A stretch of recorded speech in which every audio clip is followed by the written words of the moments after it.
당신 정말 예수 믿는 사람답습니다. 이런 말과 예수 믿는 사람이 왜 그러세요? 여러분, 주변 사람들로부터 여러분은 어떤 말씀을 듣기를 원하십니까?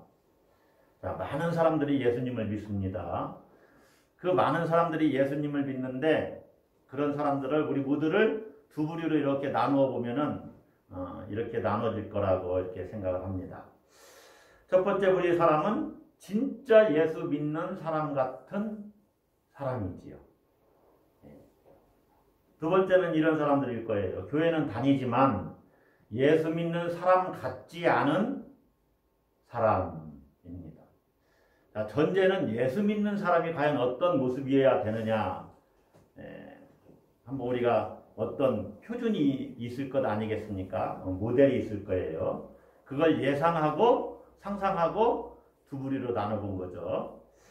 여러분이 자신을 한번 진단을 해보세요. 다른 사람이 나를 볼 때, 또 내가 나를 이렇게 평가해 볼 때, 나는 진짜 예수 믿는 사람 같은가?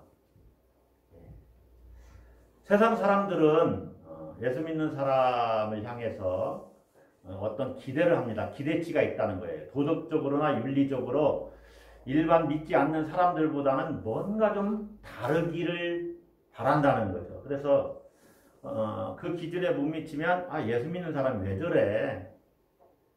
저 사람 정말 예수 믿는 사람 맞아? 이렇게 얘기를 한다는 거죠. 그런 기대치가 예전엔 있었는데 요즘에는 아마 통계적으로 볼 때 그런 기대치도 별로 없는 것 같아요. 예. 통계에 의하면 세상 사람들이 일반 사회적으로 10명 중에 8명 정도는 크리스찬들을 신뢰하지 않는다는 거예요. 기독교인들을. 그만큼 신뢰도가 떨어졌다는 거예요. 오히려 이런 얘기 가끔 들리죠. 예수 믿는 사람들도 똑같아.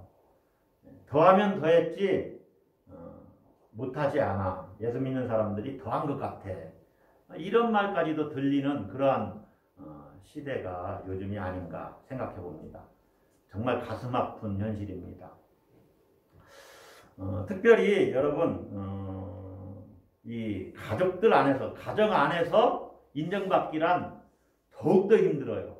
가장 가까운 사람들한테 내 신앙을 인정받기란 더 어렵습니다. 그만큼 모든 것이 다 투명하게 보이고 노출되어 있기 때문에 그래서 가족들한테 인정받는 신앙인이라는 것은 정말로 이분이 진짜 예수님을 잘 믿으려고 하는구나. 우리도 인정을 해볼 수 있지 않을까 생각을 해봅니다. 시간이 흐르고 신앙의 경륜이 오래됐다고 해서 그러면 참 신앙인이 되는 것이냐? 전혀 그렇지 않습니다. 흔히 하는 말로 우리 안에 이 변화가 잘 일어나질 않아요. 이것은 노력을 해야 됩니다. 하나님 은혜를 구하면서 내가 계속해서 노력을 해야 돼요. 집중을 해야 돼요. 그래야 내 성격이 조금이라도 주님을 닮아가요. 오랜 과정이 필요하다는 거죠. 마치 이 도끼를 갈아서 바늘을 만드는 것과 같아요. 마부작침이라고 그러죠. 여러분, 도끼를 갈아서 바늘을 만들 수 있을까요? 그런데 이게 된다는 거예요. 어떻게 되느냐? 30년, 40년 가면 되죠.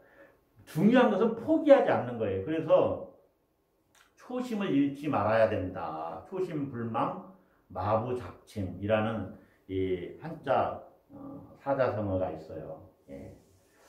초심을 잃지 않고 끝까지 내가 목표를 향해서 계속 도끼를 가는 심정으로 내 영성을 갈고 닦으면 하나님의 은혜 가운데 그러면 나도 성인들 같이 예수님 닮아가는 그러한 참 신앙인으로 변화돼요.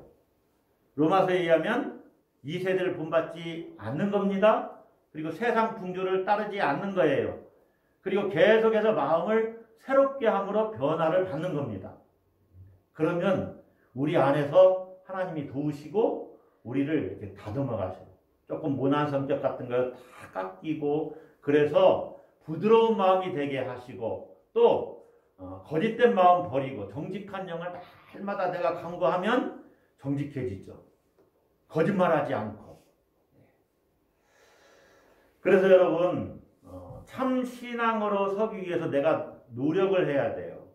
하나님과 합작품인 거예요. 우리가 내 인격이 참 아름다운 인격으로 변화되는 것은 하나의 작품을 만들어가는 것과 똑같은데 그러기 위해서 하나님이 우리를 부르셨거든요. 예수 닮게 하려고.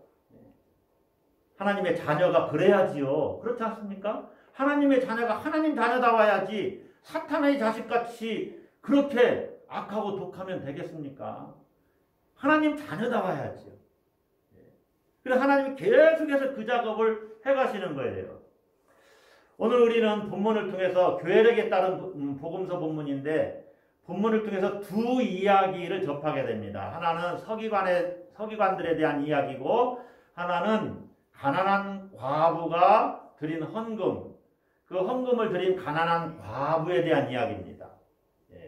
하나는 어찌 보면은 상당히 이 어때 사람이 이래 하면서 우리를 불쾌하게 하고 또 그를 향한 하나님의 심판의 말씀을 우리가 보면서 두려운 생각이 드는 그런 이야기이면서 또 하나는 아주 아름답고 따뜻한 이야기입니다. 자, 서기관들에 대한 이야기, 가난한 과부가 드리는 헌금을 통해서 주님이 우리에게 무슨 말씀을 하시려고 하는 것인가? 자, 첫째로 예수님이 성전에서 가르치실 때 서기관들에 대해서 말씀을 하십니다. 서기관은 아주 쉽게 얘기하면 율법학자입니다. 율법학자. 율법을 연구하고 율법을 적고 율법을 가르치는 사람들. 지금으로 말하면 신학교 교수나 또 목회자. 또 그때 당시는 종교와 정치가 이렇게 분리되어 있지 않기 때문에 그들은 이 법으로 사람들을 판단해주는 역할까지 했어요. 다시 말하면 오늘날 법조인 역할을 한 겁니다. 그러니까 사회적으로는 대단히 높은 지위에 있는 사람들이에요. 그래서 모든 사람들이 존경하고 가문의 서기관 같은 사람들이 나오면 서기관이 나오면 가문의 영광으로 알 정도로 사회적인 위치가 상당히 있었던 사람들입니다. 그런데 예수님은 그들을 향해서 본문에 보면 세 가지 형태로 이렇게 묘사를 합니다. 자, 한번 봅시다. 첫 번째로는 38절에 나오죠. 긴 옷을 입고 다니는 것과 시장에서 문안받는 것과 회당의 높은 자리와 잔치 윗자리를 원하는 서기관들을 삼가라. 그들을 조심하라는 거죠. 자, 38절, 39절을 한 그 형태로 보고 제가 말씀을 드리겠습니다. 자, 긴 옷을 입는다. 제사장들이 입는 옷과 같은 긴 옷을 입고 다니는 흰 두루마기를 입고 다니는 우리나라 사람들이 입었던 두루마기를 연상하면 돼요.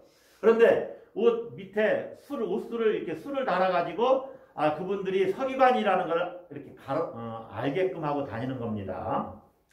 여러분, 긴 옷 입는 것 자체는 문제가 안 될 수 있어요. 그러나 그 긴 옷을 입는 의도가 과연 무엇인가? 이들은요, 일반 사람들과 구별되는 옷을 입으면서 다른 사람들에게 관심을 받고 싶어 하는 겁니다. 관심. 인정받고 싶어 하고 어디 가서 사람들이 나에게 시선을 집중시켜 주기를 바라는 거예요. 요즘 말로 관심종자예요. 관심종자. 그것을 관종이라고 합니다. 제가 사전을 찾아보니까 관심을 받고 싶어 하는 사람을 관종이라고 그러더라고요. 들어보셨죠? 젊은이들 사이에서 많이 유행하는 얘기예요. 아빠는 관종이야. 아빠는 관심 받고 싶어 하는 사람이야. 이렇게 쓰는 거죠. 서기관들이 그랬다는 거예요. 자, 이들은 시장에서 문안받는 것을 원해요. 시장에서 문안받는 것. 자, 존경받는 사람이고 사회적으로는 그들을 향해서 랍비라고 불렀습니다. 랍비는 선생님이잖아요. 선생님 이렇게 불렀어요. 그러니까 랍비라고 불리기를 아주 좋아하고 인정받기를 좋아하는 사람들이었다는 거죠. 자기가 대접받고 싶지 않아도 사회적으로 그를 대접해 줍니다. 그런데 문제는 계속 대접을 받다 보니까 자기한테 조금만 서운하게 해도 불쾌해지는 거예요. 그리고 다른 사람들을 대할 때 자기도 모르게 늘 대접받는 것이 익숙해졌기 때문에 이제 다른 사람들을 무시하고 깔보는 이런 아나무인의 태도로 사람들이 바뀌어간다는 거예요. 이게 문제라는 거예요. 서기관들이 그랬다는 거예요. 그것은 그들의 교만입니다. 교만. 여러분 누가 날 대접해주면 너무 감사하지만 그래 나는 대접을 받아서 마땅한 사람이야. 이런 자세가 문제라는 거죠. 시장에서 문안받는 것을 원한다. 제가 한번 생각을 해봤어요. 오늘은 한번 시장 가서 인사나 좀 많이 받아볼까? 그런 서기관도 있었을지도 몰라요. 자, 또 한 가지. 회당과 잔치 자리에서 윗자리를 원했다. 회당의 높은 자리와 잔치의 윗자리를 원하는 서기관.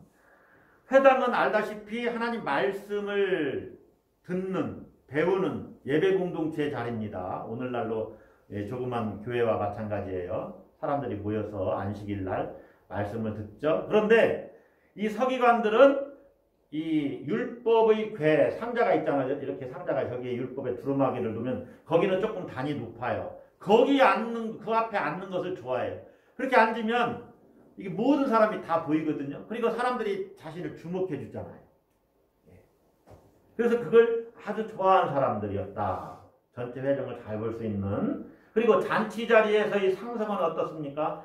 연장자나 존경받는 사람들이 앉는 자리입니다. 거기는 일반 평민들이 앉는 자리보다 연장자나 또 그 잔치 주인공은 조금 식탁이 높은 곳에 위치해 있는데 여기 앉으면 많은 사람들이 다 보이는 자리죠. 그래서 예루살렘의 유지나 세력가들은 잔치를 베풀 때 서기관들에게 이 자리에 앉도록 이렇게 배려를 했어요. 노령자나 심지어 그 잔치 주인공들의 부모님보다도 서기관들에게 그런 자리를 이렇게 배려했습니다. 앉도록. 그러니까 당연히 거기에 가는 것이 당연하다고 늘 생각한 거예요. 그래서 언제나 대접을 받아야 된다라고 이제 그것이 익숙해진 것입니다. 여러분 어디 가서 그냥 저 끝에 앉아 있으면 만약에 내가 중요한 사람이면 그 잔치를 배설한 또 사회자나 누가 손님을 맞이하는 사람이 이쪽으로 와서 여기 앉으세요. 이렇게 할 때까지 기다리는 것이 참으로 좋은 겁니다.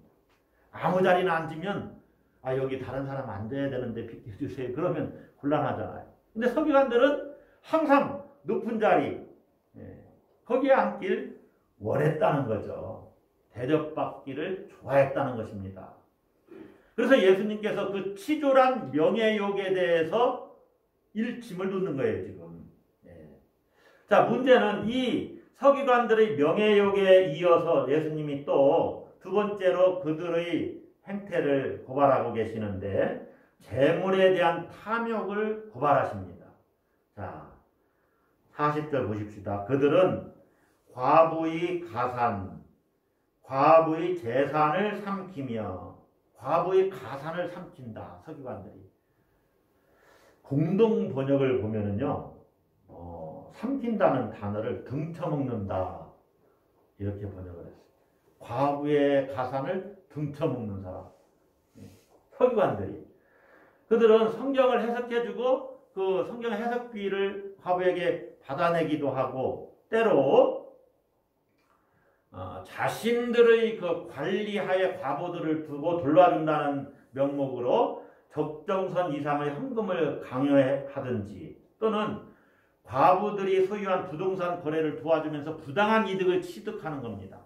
또 과부들이 자발적으로 바친 그 물질적인 헌납에 부당한 이득을 서기관들이 취하는 거예요. 사실 과부들은 사회적인 약자입니다. 서기관들은 높은 신분을 지금 가지고 있는 사람들이고 이게 비교하지 않는 그러한 이 재력으로도 비교가 안 될 수 있는데 이 과부를 돌봐야 되는 책임을 가지고 있는 서기관들이 오히려 과부들을 착취했다는 거예요. 그래서 주님이 과부들의 재산을 착취한 범죄에 대해서 주님이 지금 일침을 가하고 있는 겁니다. 자, 마지막으로 서기관들이 잘못하는 건 뭡니까?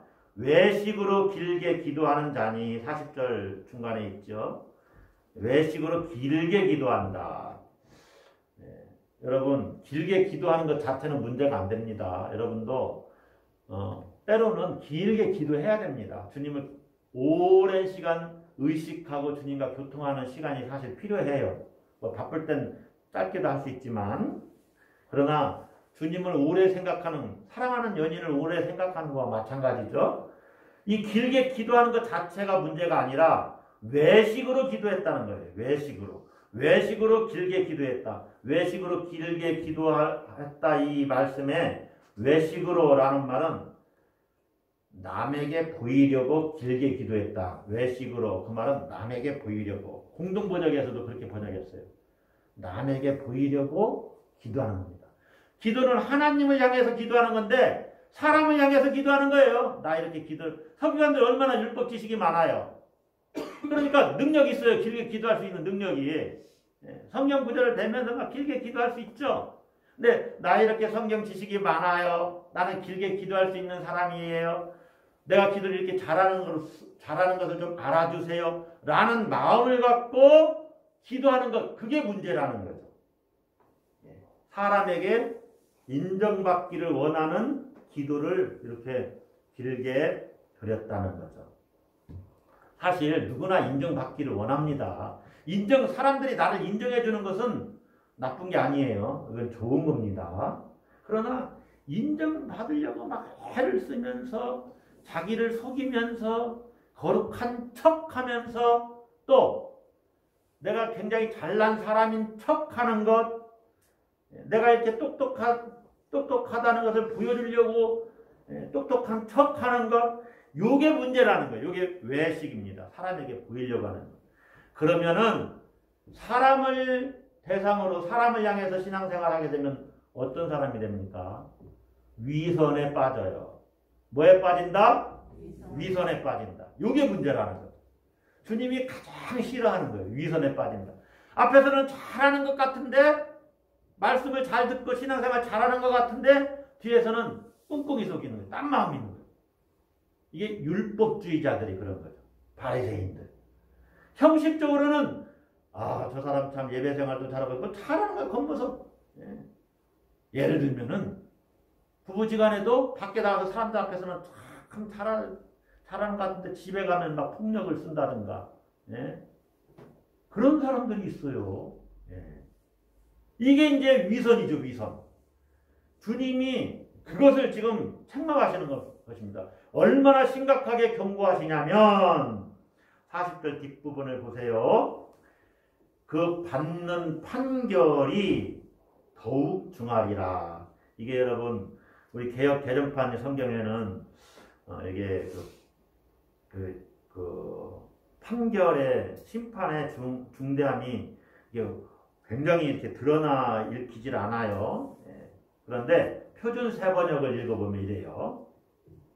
이런 사람들이야말로 더 엄한 심판을 받을 것이다. 공동번역에서는 더 엄한 벌을 받을 것이다. 아주 두려운 말씀이죠. 그러니까 남에게 대접받는 위치에 있는 사람들은 더 조심해야 돼요. 더 조심해야 돼요. 대접받는 위치에 있다고 자랑할 일이 아닙니다. 더 엄한 심판을 받을 것이다. 세상은 남에게 인정받는 것을 기준으로 그 사람을 평가합니다. 저 사람 대단한 사람이야. 근데 하나님이 보실 때는 다르게 보신다는 거죠. 판단 기준이 다르다는 거예요.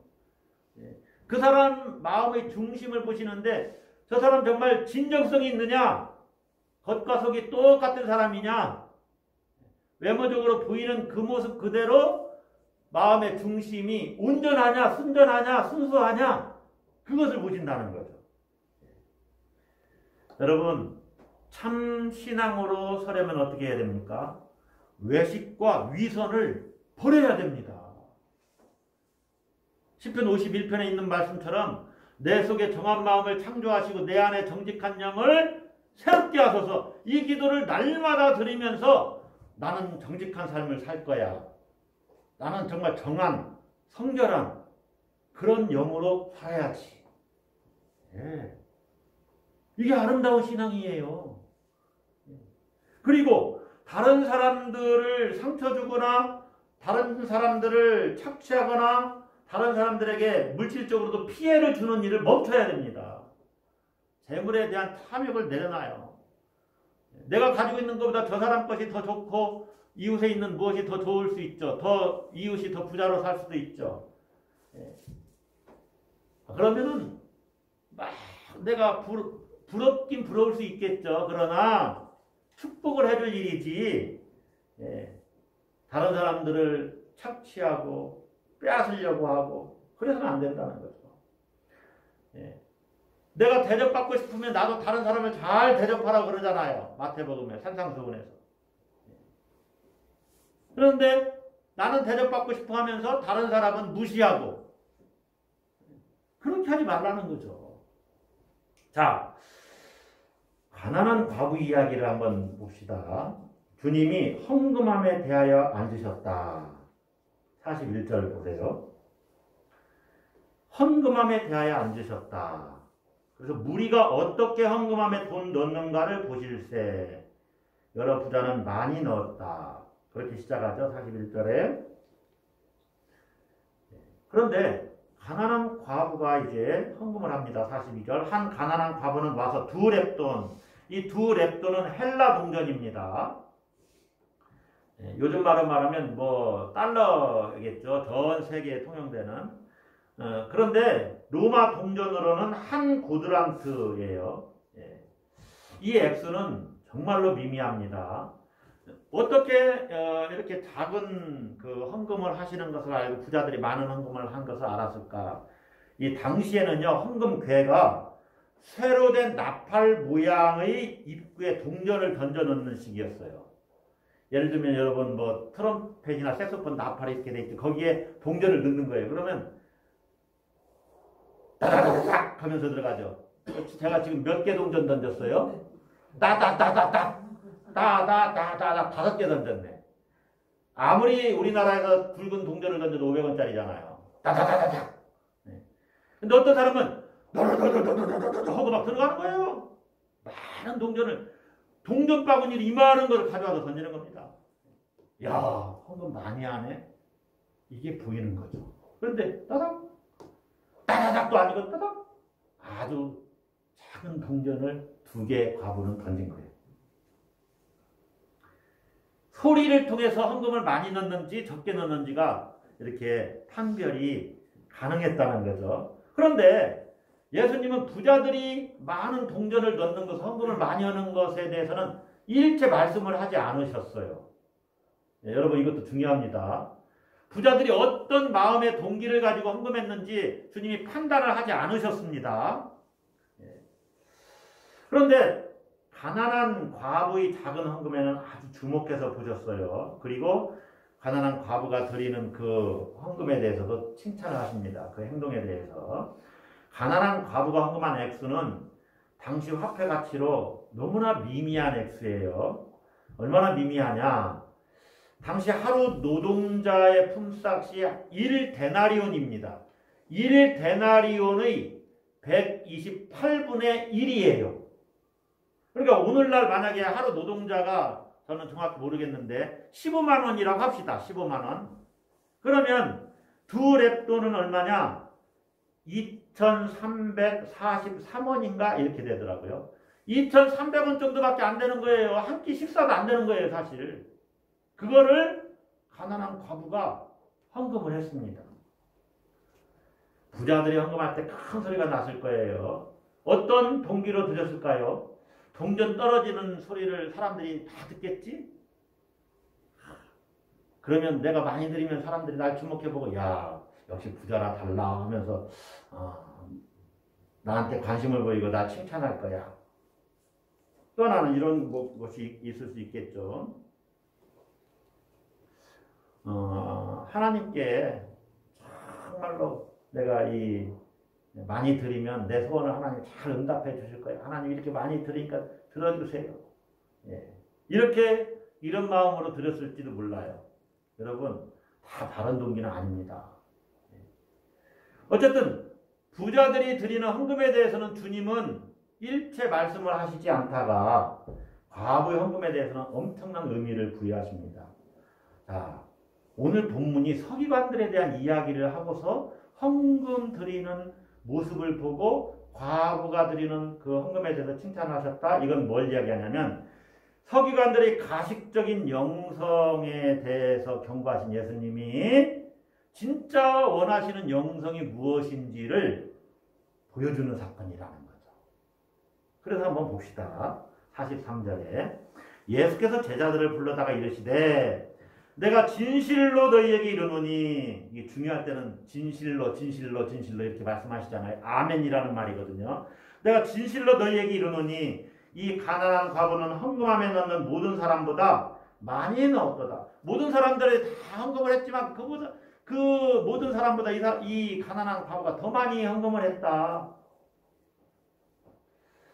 예. 사실 산술적인 액수로는 부자가 드리는 헌금이나 헌금과 이 가난한 과부가 드리는 헌금은 비교가 되지 않습니다. 아까 말씀드린 대로. 그런데 모든 이들의 헌금보다 더 많다고 평가를 하시죠. 그 이유가 뭡니까? 44절에 나오죠. 그들은 다 풍족한 중에 넣었거니와 이 과부는 그 가난한 중에서 그 공동번역에서는 구차한 중에서 그렇게 했더라고요. 그 가난한 중에서 자기의 모든 소유 곧 생활비 전부를 넣었느니라. 가난한 중에서 자기 모든 소유 곧 생활비 전부를 넣었느니라. 여러분 이런 말씀 읽으면 좀 주님이 이렇게 칭찬하셨는데 생활비 전부를 넣었네. 이런 말씀 읽으면 우리 마음이 불편해질 수 있어요. 그렇지 않습니까? 예. 그리고 또 목사님이 이 본문을 오늘 설교하시지 헌금을 많이 하라고 하시는 건가? 예. 그렇게 들으시면 안 된다는 거예요. 지금 그것을 말씀하는 것 아니에요. 오히려 만약에 과부가 저 이거 제 생활비 전부인데요. 이거 하나님께 헌금해야 되겠습니다. 만약에 예수님이 미리 아셨다면은 그거 헌금하지 마시라고 하셨을 수도 있어요. 그러니까 헌금을 생활비 전부를 드렸기 때문에 과부를 칭찬했다고 그렇게 생각하시면 일단 잘못 오해할 수가 있어요. 지금 주님은 헌금 액수를 가지고 말씀하는 것 아니에요. 그러니까 양이 중요하냐 질이 중요하냐 그걸 논하는 게 아니라는 거예요. 자, 어떻게 해서 우리가 주님이 이 두렙돈을 드린 과부를 칭찬하셨는가? 그것은 41절에서 한번 생각을 해볼 수 있어요. 41절 다시 한번 봅시다. 예수께서 헌금함을 대하여 앉으사 무리가 어떻게 헌금함에 돈 넣는가를 보실세. 헌금을 넣는 자세를 주님이 보시고 태도를 보시고 이 과부가 헌금은 적게 드렸지만은 그분의 영성이 그녀의 영성이 어떤지를 주님이 보셨다는 거예요. 대단히 중요합니다. 그러니까 가난한 과부의 헌금 이야기는 하나님 앞에서 우리가 취해야 할 영적인 태도를 가리키는 거예요. 무엇을 가리킨다? 영적인 태도. 우리 중에 소유를 다 팔아서 지금 헌금할 사람은 아무도 없어요. 저도 못해요. 생활해야 되잖아요. 생활비 전부들 드릴 수 없어요. 저도 지금 나중에는 될지 몰라요. 그것도 좀 이따 말씀 잠깐 드릴게요. 과부는 일단 우리가 취해야 할 영적인 태도가 주님에게 인정받는 그러한 영적인 태도를 가졌다는 거예요. 주님이 그걸 보셨다는 거예요. 자기의 모든 소유, 생활비 전부를 과부가 드렸는데 그 돈은 어찌 보면 내일 아니면 이 시간 이후로 한 끼 조금이라도 식사를 사서 먹어야 될지도 몰라요. 자식들 있으면 자식들 끼니를 때워줘야 이렇게 끼니를 준비해야 될 돈인지도 몰라요. 근데 우리가 생각해 보세요. 어떻게 생활비 전부를 드리냐. 과부 이거 미련한 거 아니야? 광신도인가? 이렇게 생각해 볼 수 있어요. 그런데 주님이 이 과부의 헌금 행위를 아주 긍정적으로 평가하시고 가장 많은 것을 바쳤다고 말씀하셨어요. 왜 그러셨을까?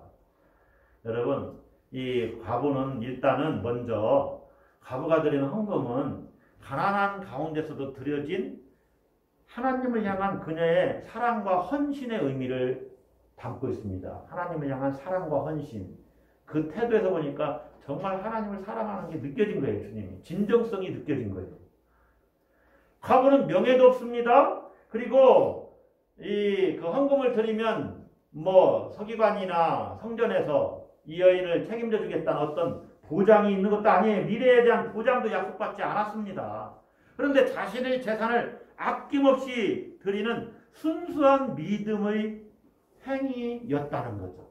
이것은 하나님 나라의 제자도를 위한 모델이에요. 뭐라고요? 제자도를 위한 모델. 예수님을 따라가려면 그런 마음으로 주님을 쫓아가야 된다는 거예요.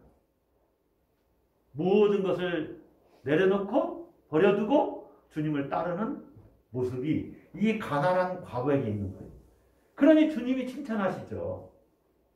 자, 이렇게 할 수 있는 행동은 자신의 운명이 어디에 어떻게 어디서 결정되는지를 아는 사람만이 이렇게 할 수가 있어요. 여러분 이게 아주 중요합니다. 사람이 할 수 있는 마지막 수단까지 과부는 일단 포기하고 자신을 온전히 하나님께 맡기는 겁니다. 하나님, 저 마지막 식사도 주님 사랑하는 마음으로 드립니다. 제가 한 끼를 포기하지만 내 인생을 주님이 책임지실 줄을 믿습니다. 라고 믿는 사람만이 할 수 있는 행동이었다는 거죠. 그러니까 세상살이의 합리적인 방식, 사고방식, 세상살이의 합리적인 생각이, 행동이 이 과부에게는 그렇게 중요하지 않아요. 세상 사람들은 예수 믿지 않는 사람, 신앙이 없는 사람도 어떻게 하겠어요? 야, 너 마지막 남은 돈인데 그거라도 어떻게 한 끼 식사라도 사서 먹어야 될 거 아니냐? 그것을 과부는 포기한 거예요. 포기한 거예요. 이것은요, 하나님과의 완전한 밀착관계, 연합관계에서만 가능한 겁니다. 무엇을 먹을까 마실까 입을까 염려하지 말고 하나님 나라와 그의 의를 구하라 라는 주님의 말씀을 과부는 실제로 실천한 그 주님의 말씀에 충실한 태도를 보인 거예요. 여러분, 과부가 자기 인생을 자포자기하면서 드렸겠습니까? 그러면 주님이 칭찬하지 않으시겠죠. 하나님을 원망하면서 탁 집어 던지면서 드렸겠습니까? 그렇게 던지지 않았다는 거죠. 자기 인생을 온전히 맡기면서 자기 인생 전체를 하나님께 드리는 마음으로 헌금했다는 거예요. 이것이 중요해요. 인생 전체를 드렸다는 거예요. 그래서 인생 전체를 드렸으니까 모든 부자들보다 더 많은 것을 드린 겁니다. 아멘이십니까? 주님이 원하시는 영성이 그거예요. 여러분, 제가 진짜 우리 교회에서 헌금하는 그 헌금을 얘기하는 것 아닌 것 여러분이 아셔야 돼요. 예. 가난한 과부는 끼니마저 걱정하지 않을 수 없을 정도로 가난합니다. 사람들이 그를 불쌍하게 여겼을 거예요. 너무 가난하기 때문에 참 어떻게 저렇게 가난한데도 저렇게 살 수 있을까라고 사람들이 아주 가슴 아프게 쳐다보는 그러한 신분으로 살아가고 있어요. 그런데 우리 한번 생각을 해볼 수 있습니다. 과부는요, 너무 가난하기 때문에 오직 하나님만 바라봐요. 오직 하나님께만 매달려요. 오직 주님만 관심이 있어요. 예. 여러분, 하나님에게 자신의 운명을 이 과부는 맡긴 겁니다. 하나님께서 내 인생을 붙잡으시지 않으면 저는 살아갈 수가 없어요. 주님이 원하시는 영성이 그겁니다. 예. 주님이 원하시는 참신앙은 뭐냐? 하나님께 자신의 운명을 완전히 내어드리는 사람, 내어드리는 신앙이에요. 자신의 운명을 하나님께 완전히 맡긴 것. 우리는요, 정말로 해결해야 될 문제도 많고 또 갖고 싶은 것도 너무나 많고 신경 써야 될 일들도 너무나 많습니다. 그래서 실제로 우리는 이 과부처럼 하나님께만 집중하는 삶을 살기가 쉽지가 않아요. 그러니까 과부의 영혼과는 우리의 영혼이 너무나 거리가 먼 이런 차원에 있는지 몰라요. 여러분 말씀의 의미를 잘 이해하셔야 되는데 무조건 가난하게 사는 것이 좋다. 그 말씀을 지금 드리는 것이 아닙니다. 계획 없이 살아도 좋다. 그게 아니에요. 재산이 있든지 없든지 하나님과의 관계에 절실한 태도를 갖고 사느냐. 그것이 중요하다는 거예요. 하나님과의 관계에 대한 절실한 태도. 무조건 하나님만 믿고 교회 일만 열심히 하라. 이런 말씀도 아닙니다. 어떤 삶의 자리에 있든지 하나님을 향한 진정성을 가지고 온전히 재산이 있든지 없든지 높은 지위에 있든지 낮은 지위에 있든지 온전히 하나님께 맡기면서 사느냐. 이것이 중요하다는 거예요. 여러분 이제 한번 생각해 봅시다. 식사 한 끼 식사 값도 안 되는 생활비까지 헌금함에 넣은 과부의 신앙. 하나님 한 끼 식사도 포기하고 하나님께 드립니다. 이것은 내 인생을 드리는 것입니다. 이런 신앙이겠죠. 과부가 남김없이 드린 거죠. 생활비 전부를 드렸으니까. 이것은 전적인 헌신성, 신앙의 진실성, 그런 것들을 주님이 높이 평가하신 것이죠. 그래서 그런데 자신의 생명을 드리는 전부를 드리는 헌신을 지금 보인 겁니다. 전부를 드리는 헌신. 인생 전체를 지금 드린 거예요, 여러분. 과부의 영성이 그겁니다. 인생 전체를 드리는 헌신. 전부를 드리는 헌신. 과부에게 이제 남은 것은 아무것도 없습니다. 아까는 하나님을 향해서 매달렸죠. 하나님께만 매달리고 하나님께만 집중했죠. 그런데 하나님께 모든 것을 드렸기 때문에 이제 남은 것은 재산적으로는 아무것도 없어요. 그러나 남은 것이 하나 있습니다. 뭐가 남았습니까? 하나님이, 할렐루야. 하나님이 남았어요. 이게 중요한 거예요. 드리면 드릴수록 하나님으로 충만해지는 거예요. 충만해져요. 여러분이 지금 목사님 헌금 많이 하라 이렇게 생각하시면 지금 방향을 잘못 잡고 있어요. 내 모든 것은 다 하나님 것입니다. 내 인생 전부가 다 하나님 것입니다. 내 생명까지 다 하나님이 잡고 계십니다. 그러니 나는 한 끼 식사를 포기하고서라도 이걸 드릴 수 있습니다. 하나님 책임져 주십시오. 이 자세로 드리니까 하나님이 남는 거예요. 하나님이 남아요. 이것이 놀라운 영적인 원리예요. 아주 기가 막히죠. 산술적으로 계산이 되지 않습니다. 하나님께 드리는 것은 내가 비어지는 것이 아니라 더 채워지고 충만해져요. 하나님으로 충만해져요. 할렐루야. 여러분 그래서 인생 전체를 하나님께 맡기세요. 완전히 이탁하세요. 완전히 이탁해야 됩니다. 제가 아까 말씀드렸는데 한 끼 식사를 포기한다고 포기하는 믿음으로 드렸다고 그랬죠? 우리의 인생이 마지막 그 순간에는 한 끼 식사를 포기해야 됩니다. 마지막 한 끼 식사를 이제 먹지 못해요. 다음 식사를 먹지 못하고 세상을 떠나야 돼요. 그때 어떻게 하시겠습니까? 주여! 주 예수여 내 영혼을 받으시옵소서라고 고백한 스데반처럼 주여 내 영혼을 받으시옵소서. 뭐예요? 나를 다 이제 주님께 맡깁니다. 내 영혼을 맡깁니다. 저는 일찍이 예전에 대수술 받기 전에 그 고백을 한 번 한 적이 있어요. 물론 매일의 우리 신앙 고백이 돼야 되는데 수술이 너무 크다 그래가지고 혹시 못 깨어나면 죽는 거잖아요. 제가 6시간 정도를 잡았는데 11시간 만에 나왔거든요. 수술실에서. 근데 혹시 못 깨어나면 내가 죽는 건데 믿음이 깊지 않았는데도 그냥 신앙이 있다 보니까 주여 내 영혼을 주님께 맡깁니다. 여러분 마지막 한 끼 식사를 포기하는 그 순간에 그것이 장수하고서 건강하게 살다가 이제 수명이 다해서 주님께로 가든지 또 뭐 질병이 있어서 가든지 내 손에서 모든 것이 떠나는 순간이 온다. 이것이 종말론적인 영성을 갖고 오늘을 사는 거죠.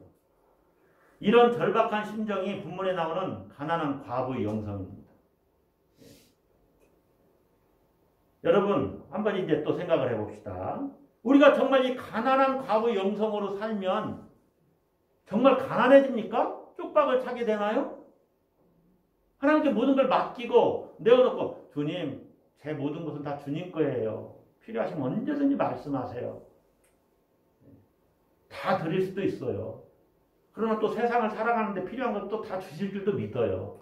라고 완전히 위탁하는 그런 믿음으로 살면은 우리가 쪽박차게 됩니까? 아니면 하나님께 맡기면 하나님이 책임지신다고 생각하십니까?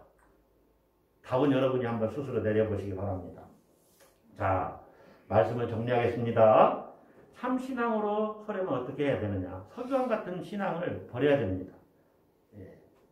그런 모습이 있으면 회개해야 돼요. 위선적인 신앙, 사람들로부터 대접받으려고 하는 마음, 사람에게 보이고자 하는 그런 외식, 다른 사람들을 해치는 일 다 버려야 합니다. 그리고 순전하게 하나님께 내 삶과 미래를 맡기는 신앙이 돼야 됩니다. 재물이 풍부하든지 적든지 내 운명을 하나님께 맡기는 삶의 태도, 그것이 참 신앙인이 되는 길입니다. 여러분의 신앙이 온전히 주님께 칭찬받는 참 신앙이 되시기를 주의 이름으로 축복합니다. 기도하겠습니다.